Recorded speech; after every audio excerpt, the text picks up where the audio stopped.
Jy is absoluut welkom in sy teenwoordigheid vanmôre. Want as jy vashou aan hom as jou hoop, is daar niks wat jou uit die teenwoordigheid van God kan hou nie. Laat hy ons geregtigheid en ons genade en ons liefde wees.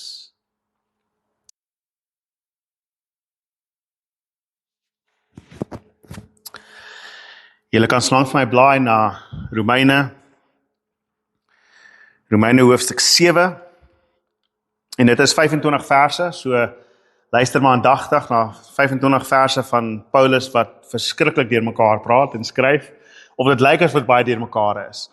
Dit lyk asof hy homself baie herhaal en dieselfde ding oor en oor sê, maar dit is vir 'n goeie rede so. Hy wil hê dat ons moet verstaan wat hy tot dusver in die brief genoem het. En hoofstuk 7 gaan weer eens baie oor sonde. En ek weet sekere van ons dink seker, Rudolf, hoe lank gaan ons nog oor sonde praat met Romeine? Genigtig kan ons verby dit kom, asseblief. En ek beloof julle, ek dink hoofstuk 7 is die laaste keer. Want hoofstuk 8 is 'n draaipunt in die hele brief. Tot en met hoofstuk 7 wil hy seker maak dat enige een van sy teenstanders, enige mense wat aan die wet vashou, enige iemand wat enigsins wil vashou aan daardie dinge, dit laat gaan, sodat hulle weet wat ons verlossing behels. So ons lees Romeine 7 vanaf vers 1 tot en met vers 25. Of weet julle dan nie, broers, ek praat immers met mense wat die wet ken, dat die wet seggenskap het oor die mens vir solank as wat hy leef nie. Volgens die wet is die getroude vrou tog aan haar man verbonde terwyl hy nog leef. Maar as die man sterf, is sy onthef van die wet ten opsigte van haar man. Gevolglik sal sy as 'n egbreekster beskou word as sy 'n ander man se vrou word terwyl haar man nog leef. Maar as haar man sterf, is sy vrygestel van die wet, en as sy 'n ander man se vrou word, is sy nie 'n egbreekster nie. Net so, my broers, het ook julle deur julle verbintenis met die liggaam van Christus, wat die wet betref, gesterf om aan iemand anders te behoort, naamlik aan die een wat uit die dood opgewek is, om vir God vrug te kan dra. Toe ons nog in ons sondige aard vasgevang was, het die sondige hartstogte wat deur die wet kom, in ons ledemate gewerk om vrug te dra vir die dood. Maar aangesien ons gesterf het, is ons nou vrygestel van die wet waarin ons vasgevang was, sodat ons diensbaar kan wees in die nuwe bedeling van die Gees, en nie in die ou bedeling van die letter van die wet nie. Wat sal ons dan sê? Dat die wet sonde is? Hoegenaamd nie. Trouwens, ek sou nie die sonde geken het as dit nie deur die wet was nie. Ek sou immers nie geweet het wat begeerte is as die wet nie gesê het, jy mag nie begeer nie. Nadat die sonde deur die gebod 'n vaste plek gekry het, het dit allerlei begeertes in my gewek, want sonder die wet is die sonde dood. Destyds sonder die wet was ek lewendig. Maar toe die gebod gekom het, het die sonde lewe gekry, en ek het gesterf en gevind dat die gebod wat na die lewe moes lei, na die dood gelei het. Die sonde wat deur die gebod 'n vaste plek gekry het my mislei en my deur die gebod doodgemaak. So is die wet dan heilig, en ook die gebod is heilig en regverdig en goed. Het dit wat goed is dan vir my die dood gebring? Hoegenaamd nie. Trouwens, dit was die sonde, sodat dit sou blyk dat dit werklik sonde is, wat deur die goeie vir my dood bewerk het. So het die sonde deur die gebod as uitermate sondig na vore getree. Ons weet wel dat die wet geestelik is, maar ek in my sondige aard is uitverkoop aan die sonde. Ek verstaan my eie optrede nie. Wat ek wil, doen ek nie, maar juis wat ek haat, dit doen ek. En as ek dit doen wat ek nie wil nie, gee ek toe dat die wet goed is. Nou is dit egter nie meer ek wat dit doen nie, maar eer die sonde wat in my woon. Ek weet immers dat die goeie nie in my woon nie, dit wil sê nie in my sondige aard nie. Die wil bestaan wel by my, maar die doen van die goeie nie. Die goeie wat ek wil, doen ek nie, maar die kwaad wat ek nie wil nie, dit doen ek. Maar as ek doen wat ek nie wil nie, is dit nie meer ek wat dit doen nie, maar eerder die sonde wat in my woon. Dus vind ek hierdie wet, wanneer ek die goeie wil doen, is die kwaad by my aanwesig. In my diepste wese verbly ek my oor die wet van God. Maar ek sien 'n ander wet, wat in my ledemate oorlog voer teen die wet van my verstand, en my kruis gevange neem deur die wet van die sonde, wat in my ledemate is.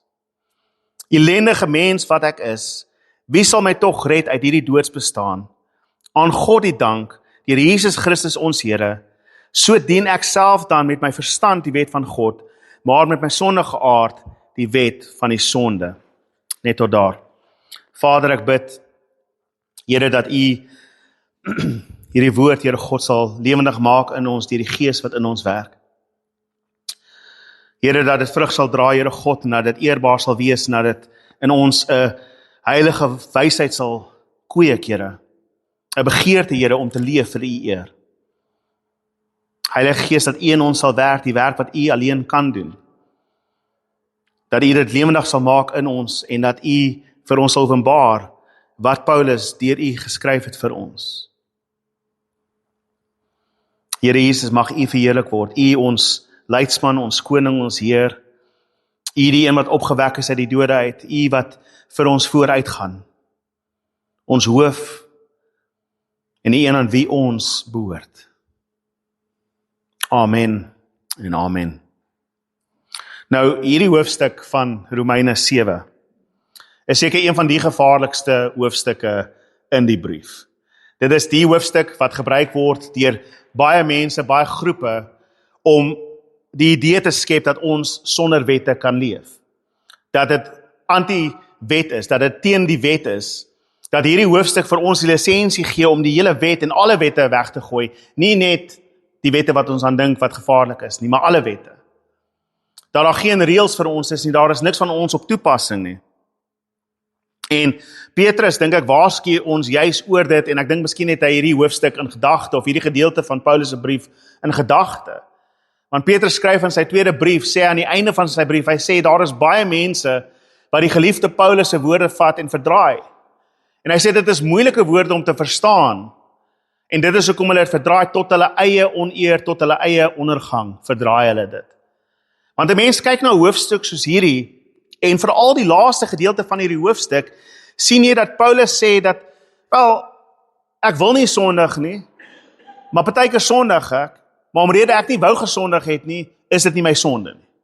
En so party mense dink dat ek kan maar leef soos wat ek wil. Ek het absolute vryheid.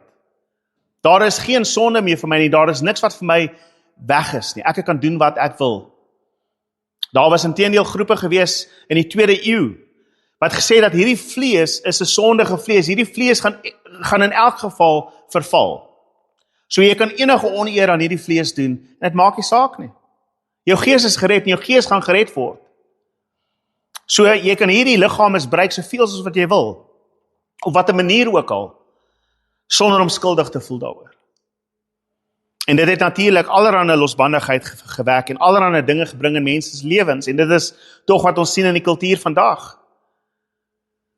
Leef soos wat jy wil. Hoekom is daar reëls? Wie het gesê dit is verkeerd? Ons is nou in hierdie maand wat deur sommige mense gesien word as 'n maand van trotsheid, om trots te wees oor ons sondes. Nee, ons kan nie vir dit staan nie. Sonde is sonde. Maar hierdie gedeelte, hierdie hoofstuk, lyk amper asof Paulus wil sê, maar ag, moenie bekommerd wees oor jou sonde nie. Want is tog nie jy wat dit doen nie, dis die sonde in jou wat dit doen. Hoeveel mense het al gesê, die duiwel het my laat doen. Dis nie ek nie. Voordat ek my kon kry, toe het ek dit gedoen. Dit is buite myself, ek is nie skuldig daaraan nie. Is dit wat Paulus vir ons hier probeer sê?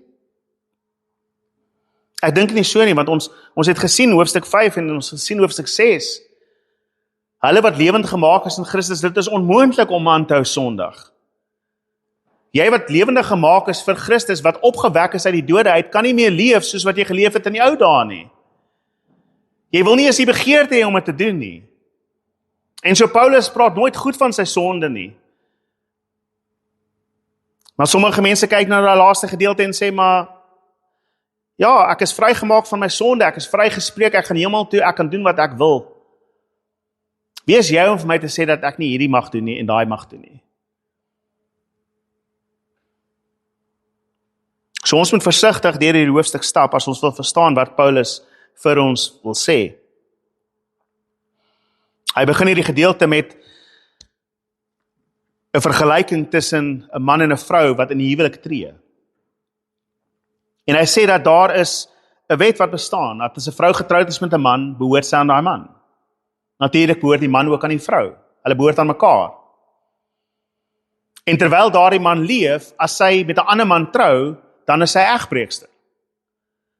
Maar as die ander man, as haar eerste man dood is en hy het gesterf, is sy nie meer gebonde aan enige van die wette wat op toepassing van haar was terwyl sy getroud was nie.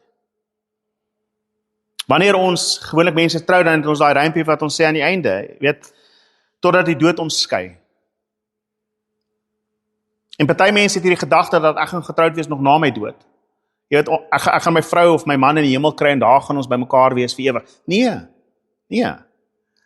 Die dood hierso stop daardie huwelik. Dis wat Paulus hier sê. Die vrou is glad nie meer gebonde aan die man nie. Sy hoef nie kuis te bly aan daai man nie. Sy kan met 'n ander man trou. Sy is totaal en al dood vir die vorige, of die vorige man is dood vir haar, en sy is glad nie meer gebonde aan die wet nie. En dan doen Paulus iets merkwaardig, en hy sê, en so is dit ook met ons.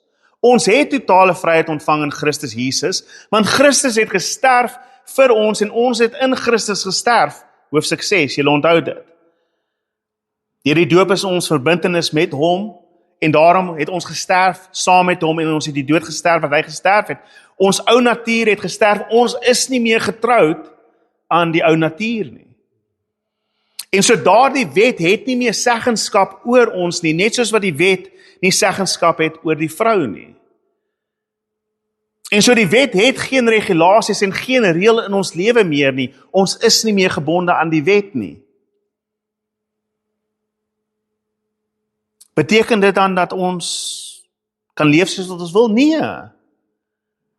Nee, want daar is 'n baie belangrike punt wat uitgebring word hier, reg?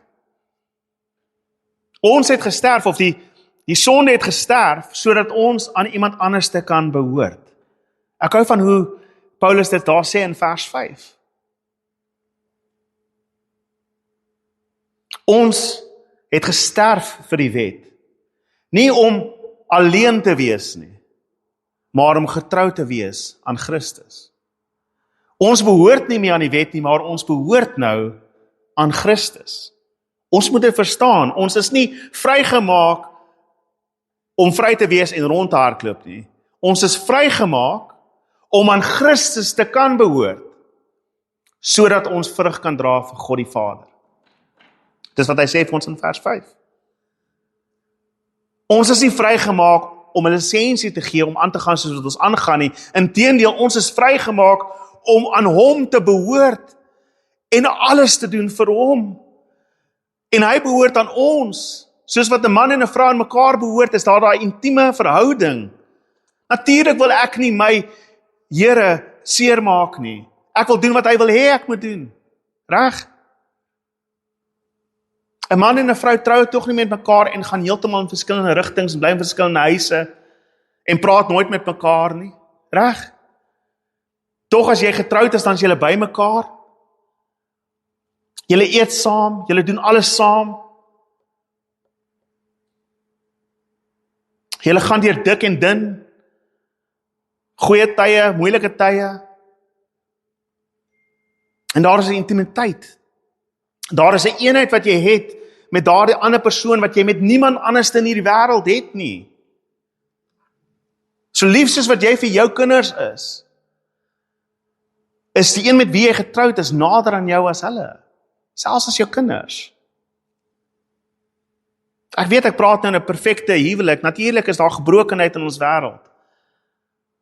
Maar Paulus nie net in hierdie brief nie, hy gebruik dit in Efesiërs, wanneer hy sê dat die huwelik is 'n vooruitsig na Christus en die kerk. Want net soos wat die man alles gee om die vrou te versorg en haar heilig te stel, so doen Christus dieselfde vir die kerk. Hy is die hoof van die huishouding en hy staan vas en hy hou sy huis vas en hy hou sy bruid vas.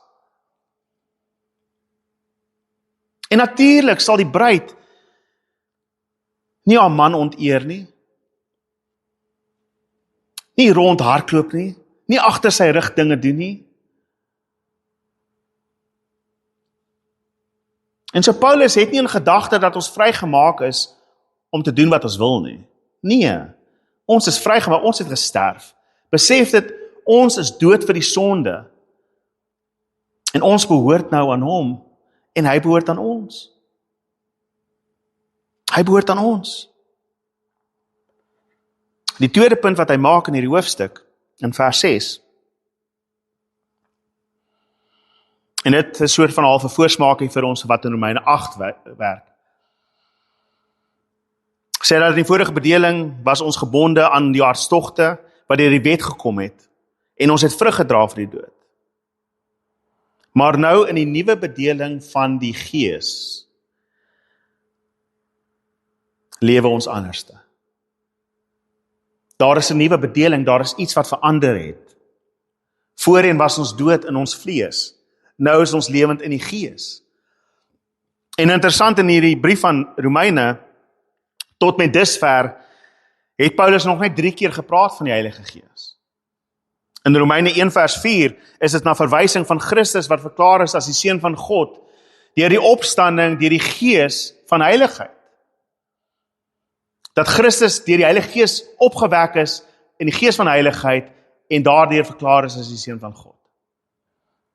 Dan in Romeine 2 vers 29 is dit die verwysing dat 'n ware Jood is nie die een wat buitekant besny is nie, maar die een wat deur die Gees besny is. Die een wat die Gees ontvang het, is die ware Jood.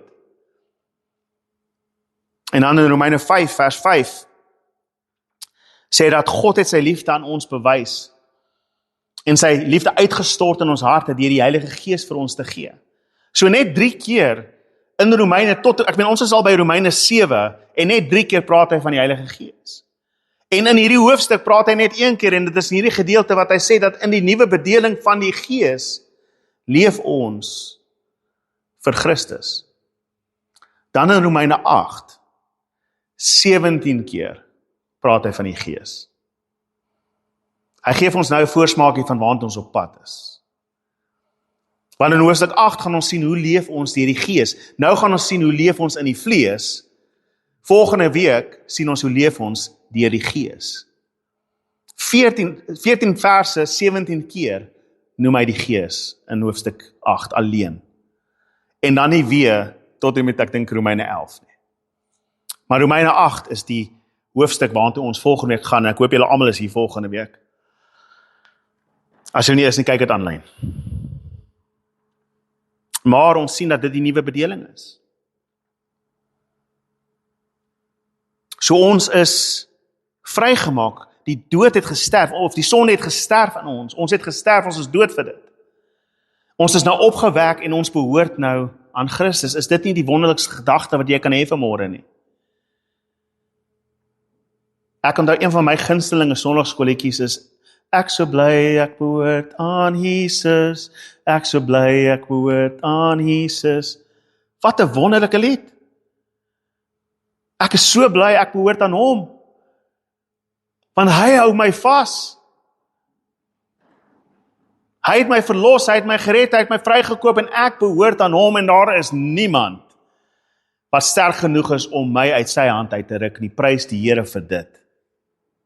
Prys die Here vir daardie genade.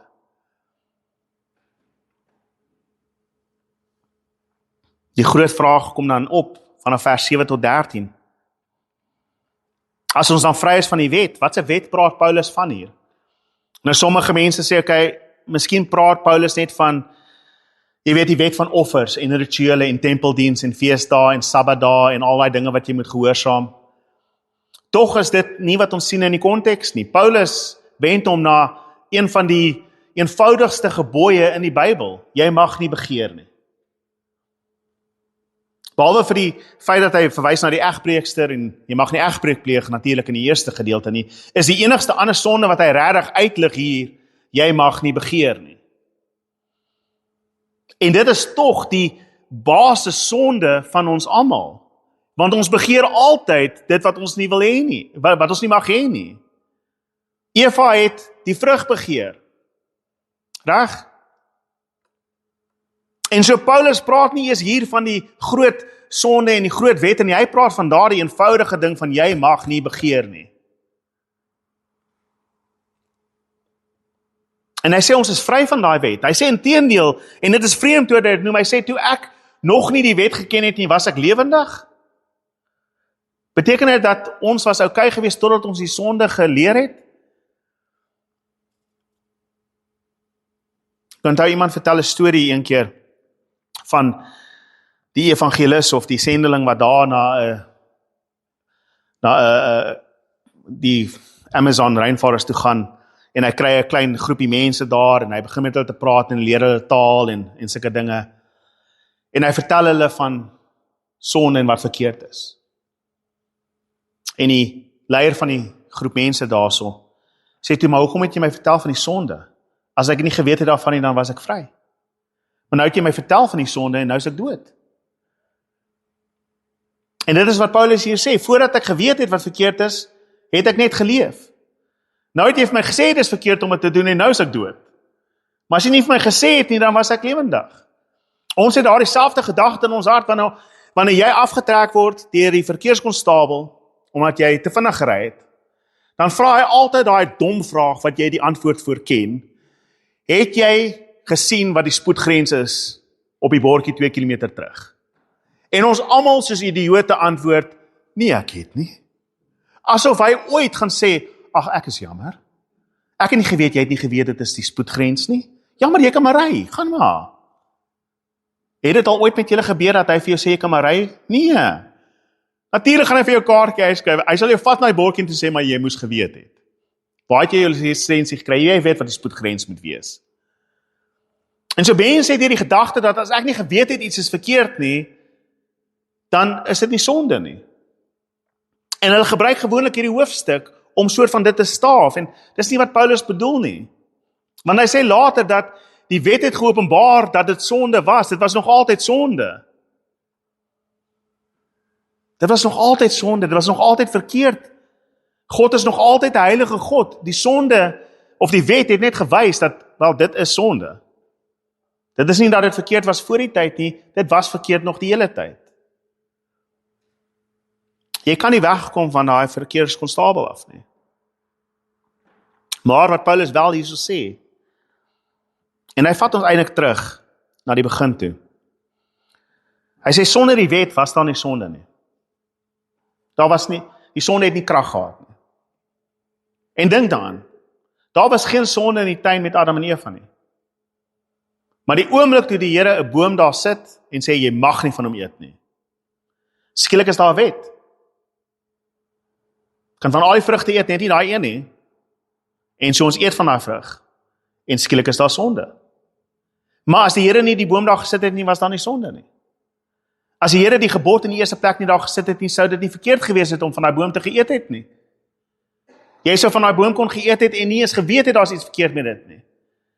Maar omrede God gesê het, jy mag nie van daai boom eet nie, skielik is daar sonde.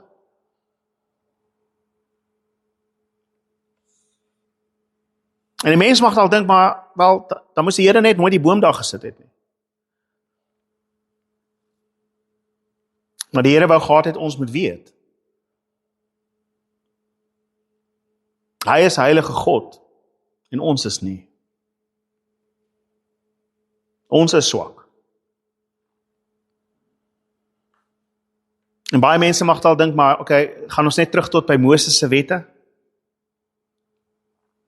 Is dit hoe ver terug ons gaan? Want inteendeel, Abraham het niks geweet van die Sabbatdag nie. Abraham het nie die Sabbatdag gehoorsaam nie. Abraham het nie die offers gebring wat Moses hulle gebring het nie. Abraham het nie die Levitiese priesterskap gehad nie. Niks van daai wette was van toepassing op Abraham gewees nie. Niks van dit was op toepassing van Noag gewees nie. Maar hier is die interessante ding van Noag. Dit is eers in Noag se dag na die vloedwaters, waar God die wet maak, jy mag nie 'n ander man doodmaak nie. Julle geweet, dit is die eerste keer wat jy die wet hoor, jy mag nie doodslaan nie. So is Kain onskuldig oor wat hy aan sy broer gedoen het? Nee, natuurlik is hy skuldig aan wat hy aan sy broer gedoen het. Net omrede die wet later gekom het, maak nie Kain onskuldig nie.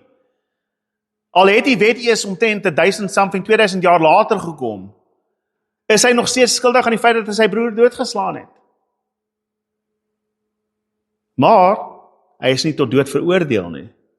Want die wet was nog nie daar om hom tot die dood te veroordeel nie. Maar die sonde was daar. En dis wat die wet gedoen het. Die wet het gekom en gesê dat as jy iemand doodmaak, sal jou bloed vergiet word. Jy sal betaal vir bloed, oog vir oog, tand vir tand. En so dit wat goed is, die wet wat goed is, het sonde gebring, maar dit is nie omdat die sonde nooit daar was nie. Die sonde is nog altyd daar. Die wet het dit net geopenbaar aan ons. Maar daar is ook 'n ander probleem met hoe die wet werk.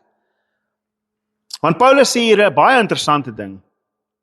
Hy sê, toe ek nie geweet het van begeerte nie, toe was ek lewendig. En toe hoor ek, daar's begeerte. Jy mag nie begeer nie, en nou is ek dood. En nie net is ek dood nie, genigtig, toe die wet gekom het en sê, jy mag nie begeer nie, toe begeer ek nog meer dinge. En toe word dit nog al hoe erger. Toe kry die sonde vasdra plek in my lewe. En dit is so interessant hoe sonde werk, saam met dit wat goed is, want die wet is goed. Hy sê, die gebod is heilig, die wet is heilig, dit is alles goed. Maar die sonde in my is die swakpunt. En die sonde gebruik daardie wet om my meer te laat sondig. Nou, hoe werk dit? Ek gaan julle 2 voorbeelde gee. Nommer 1 is 'n baie konkrete ene en die tweede ene is 'n baie abstrakte ene. Die konkrete ene is dit. Jy weet die spoedgrens is 120 op die hoofweg. Maar ons almal het so half die gedagte, jy kan omtrent 10 km oor dit gaan. Hulle gaan jy nog nie aftrek tot omtrent 129 nie. Maar slaan 130 en hy trek jou af. Reg? So ons almal ry so bietjie oor 120, net bietjie minder as 130, om seker te maak ons word nie gevang nie. Het ons die wet oortree? Absoluut. Jy het vinniger gereis wat jy moes. Maar ons weet die wet sê 120 en ons weet daar is sekere grasie en ons het daai speling wat ons kan werk en so ons probeer so naby aan moontlik aan dit te kom. En nie net dit nie, ons begin te leer waar die verkeerskonstabel gaan staan en so ons ry 140 tot ons by daai draai kom wat ons weet hy gaan onder daai brug vir ons wag en dan skielik is dit 120 of 100. Dan waai hy vir hom en jy glimlag vir hom en jy sê lekker. En iemand kom verby gejaag en jy sê, hoekom vang hy hom nie? Jy het ook vinnig gery. Maar ons weet wat die perke is en ons weet hoe om dit te oortree. En ons wil dit meer hê. Ons wil kyk hoe naby ons kan kom voordat ons gevang word. En dit is die letter van die wet. Die letter van die wet is, jy moet 120 ry. Maar die gees van die wet is, jy moet nie jaag nie. Want jy gaan nie vinnig genoeg kan stop as iets in jou pad in hardloop nie. En so dit wat goed bedoelend is, word uiteindelik gevaarlik. Want ek sê dat ek kan wegkruip agter die feit dat ek nie te vinnig gery het nie. Ek was by die spoedgrens. Dis reg. Jy het onder die spoedgrens gery. Maar moes jy so vinnig gery het? Nee.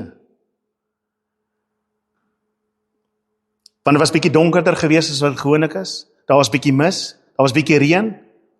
Maar die pad sê 120. Maar jou sig was nie so goed geweest nie. En so eintlik is jy nie veronderstel om 120 te ry nie. Want jy kan nie goed voor jou sien nie. En daar is nou 'n ongeluk en iemand word omgery. Wie is nou skuldig? Ek is nie skuldig nie, want ek het net 120 gery. Kan julle sien hoe ons die wet wil gebruik om ons eie sonde te verdedig? Die abstrakte manier waarin die sonde of die wet gebruik. Skoon my.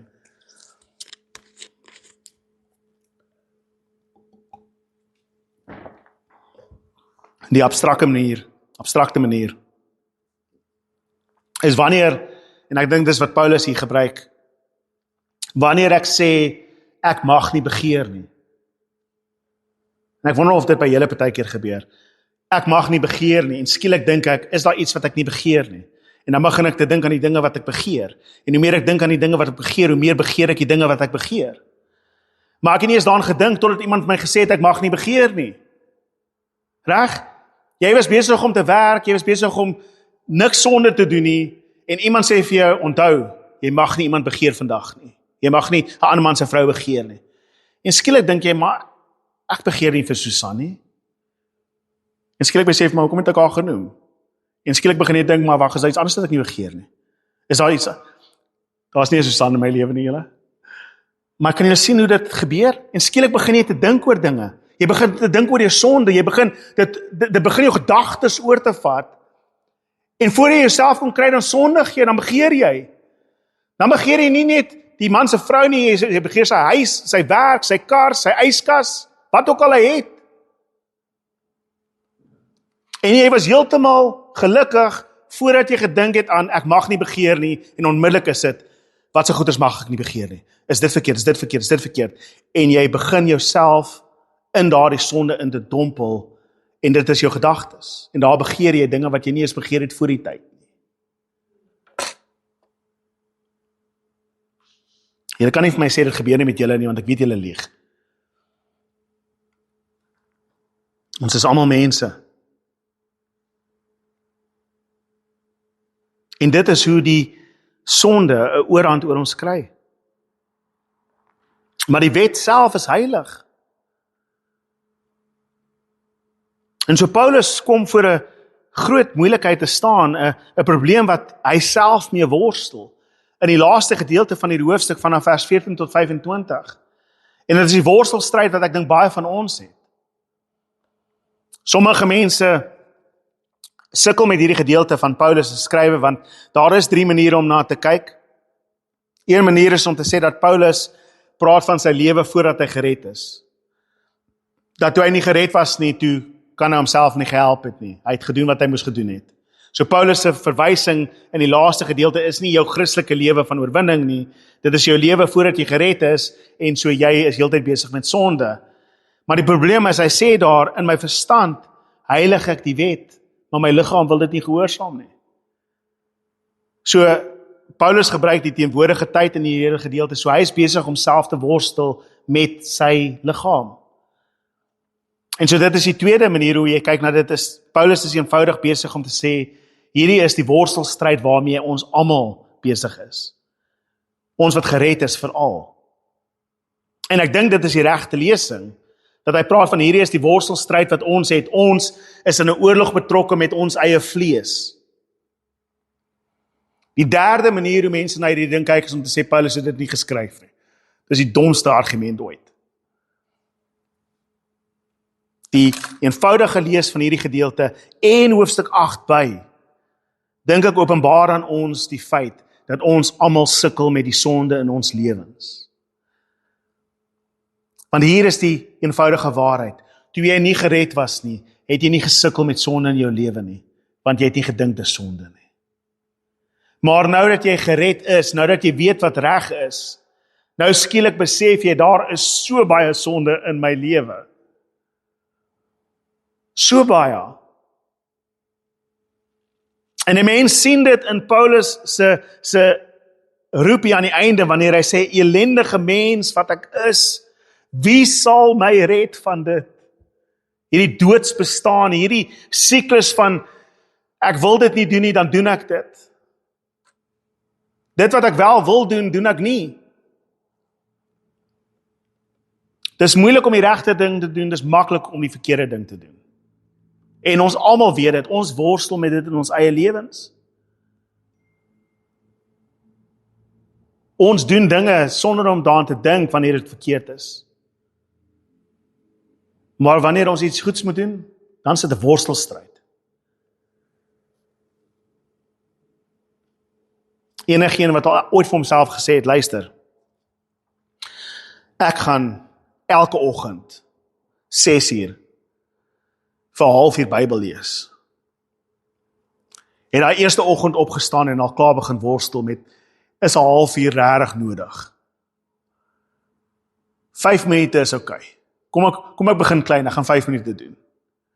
Hier teen Vrydag staan ek nie eens meer 6:00 op vir dit nie. Want dit is moeilik, reg? Maar jy hoef nie 2 keer vir my te vra om sonde te doen nie. Dit kom sommer natuurlik. Ek sal wakker bly vir dit.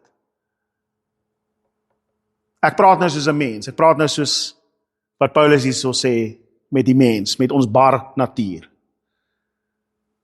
Jy hoef my nie te ooreed om sonde te doen nie, ek doen dit vir jou. maar ek moet myself oorreed om goed te doen. En Paulus sê, hy sukkel met dit. En die groot gevaar vir Paulus, en dit is hoekom hy die wet amper soort van half sê, luister ouens, pas op vir die sonde en die wet wat saamwerk. Die wet is goed, die wet is heilig. Maar hier is hoe dit ons doodmaak. Ons dink dat ons is in hierdie geveg en so ek is verlore. Ek sukkel met die sonde in my lewe, so ek is verlore. Ek is nie welkom by die Here nie. Ek kan nie in die tuin wandel nie. Ek kan nie by sy tafel kom staan nie. Ek kan nie in God se teenwoordigheid kom in aanbidding nie, want ek het al hierdie dinge in my vlees. Ek worstel nog met dit. Ek wil dit eers reg kry. En as ek al hierdie sonde afgelê het, dan sal ek vir die Here werk. Ek dink nie ek is reg genoeg om te getuig oor my Christendom vir mense by die werk nie, want ek is nog self 'n sondaar. Ek is nie goed genoeg om al hierdie dinge te doen nie, want ek is nog 'n sondaar. Dis die sonde in jou. Jy is lewendig in Christus. Jy kan doen wat die Here wil hê jy moet doen. Die sonde kan jou nie terughou van dit af nie. En dan is daar mense natuurlik wat kom en wette by jou sit en sê, weet jy, as jy net dit en dit en dit doen, kom Sondag kerk toe, betaal jou 10de. Moenie rook nie, moenie drink nie, moenie dit doen nie. Moenie, soos in die 60, moenie bioskoop toe gaan nie. Nou gebruik ek woorde wat ek dink van ons nie eens weet wat beteken nie. Moenie flieks toe gaan nie. Moenie gaan dans nie. Genigtig as jy dans by 'n sokkie, jy is so ongered, nee, jy gaan jouself nie kan help nie. Vrouens moenie broeke dra nie, genigtig, net rokke, tot by die enkels. Mans, as jy daar buitekant is, dra hoed. As jy in die gebou kom, haal jy die hoed af en jy groet die mense mooi ordentlik. Vrouens, sit die kappie op jou kop. Nonsens. Want ons hoop en ons dink dat deur daardie klein dingetjies te gehoorsaam, want dit is maklik. Dis maklik om te gehoorsaam, ek rook en drink nie, maar ek rook en drink nie. Ten minste doen ek nie dit nie. Ek is okay. Weet ek het iemand nie doodgeslaan nie.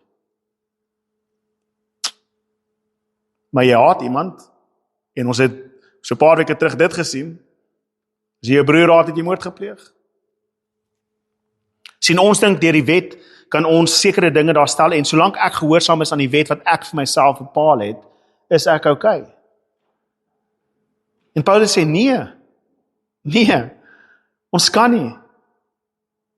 Hy sê daar, ek is nie eens tot staat om te lewe soos wat ek wil nie, dit is nie eens in my nie. Die wil is dalk daar, en ek is lief vir die wet. Ek het intense begeerte na die wet, ek vind die wet mooi. Maar ek kan nie doen wat die wet verwag van my nie. En ons gaan dit in hoofstuk 8 sien, ek kan nie wag vir hoofstuk 8 nie. Maar ek wil vir julle 8 vers 3 lees. Dit waartoe die wet, verswak deur ons sondige aard, nie in staat was om te doen nie, het God gedoen deur sy Seun, Jesus Christus. En Paulus roep uit, ellendige mens wat ek is, hoe kan ek vrykom? Wie gaan my red van hierdie doodsbestaan waarin ek is? En hy eindig hierdie gedeelte, dank God, deur Christus my Here. Hy is my oorwinnaar. Hy is die een wat gesterf het vir my sondes. Hy is die een wat my vrygespreek het. In hom is ek verlos, in hom is ek vrygemaak. Ja, hierdie liggaam gaan vergaan en hierdie liggaam is vol sonde, maar weet julle wat? Die Here Jesus Christus is opgewek uit die dode uit, en ek weet dat ek gaan eendag saam met hom wees en die sonde gaan klaar wees. En ek gaan nie meer sukkel met dit nie. En so ek het hoop dat daar 'n volmaaktheid is wat wag vir my. Maar nooit op enige oomblik sê Paulus, dit is reg dat ek dan aanhou sondig en min maak van my sonde nie. Nee, hoegenaamd nie. My sonde is aaklig, dis vieslik en dis vuil.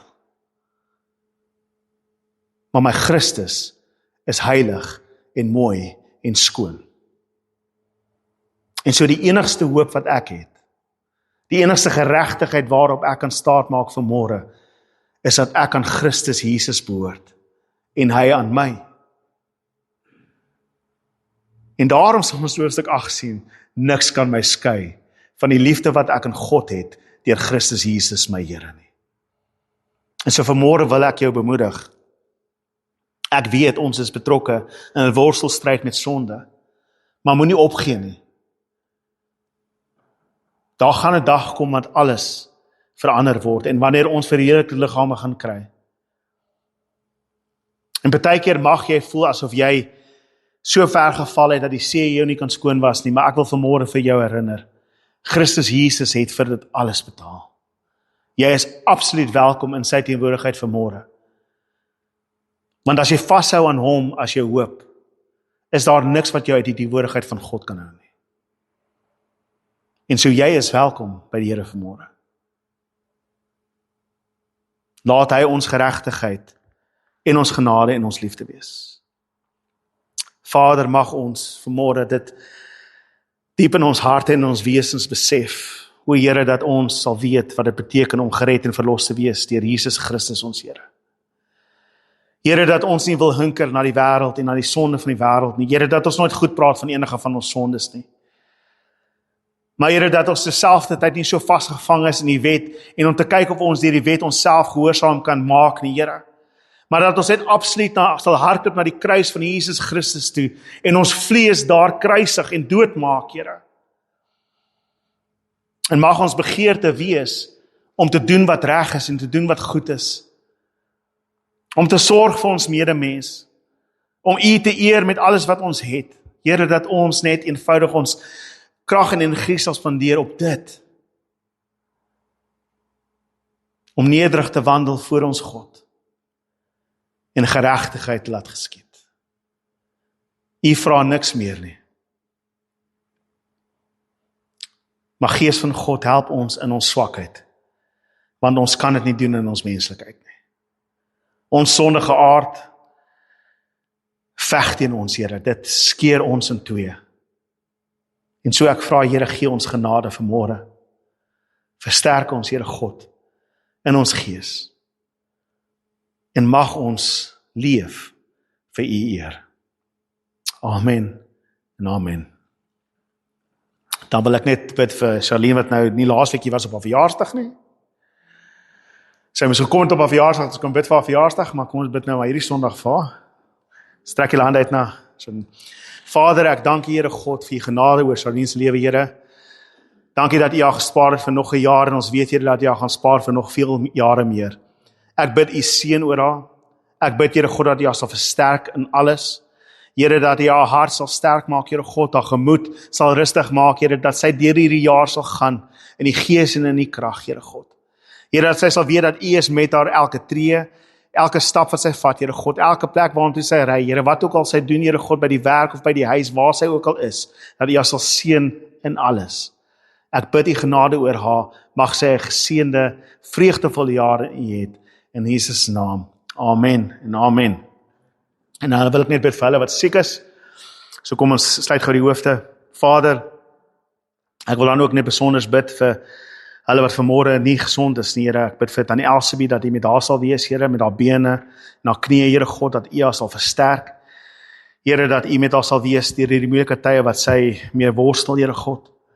Here, en dat U haar ook sal rustig maak vir Jolandi met haar migraine, Here God, bid ek verligting, ek bid U genade en haar krag daar, so Here Vader. Here, vir my ma bid ek ook, Here, dat U met haar sal wees, Here, die pyn wat sy bietjie kry, dat U met haar sal wees, Here God, en haar net sal gesond maak, Here, dat U haar sal versterk, Here. Here, dat wat ook al verkeerd is in haar liggaam, Here, reggestel sal word. Here, U is die groot geneesheer, en ek los hierdie mense voor U voete neer, Here, en ek bid U seën oor hulle. Here, my God, dan wil ek ook net, voordat ek vergeet, besonders bid vir Naomi, wat vir 3 maande bietjie weggaan, Here, dat U haar sal bewaar en beskerm, Here, op haar pad. Here, dat sy 'n veilige tyd sal hê daar, dat sy goeie tyd sal hê. Here, en dat U ook met Ines sal wees, wat alleen by die huis alles moet doen, Here, dat U hom sal spaar en dat U hom sal beskerm ook, Here God. Here, so bid ek U genade dan oor almal, Here. Mag U seën oor almal rus, in Jesus naam. Amen en amen. Dankie julle, geseënde dag.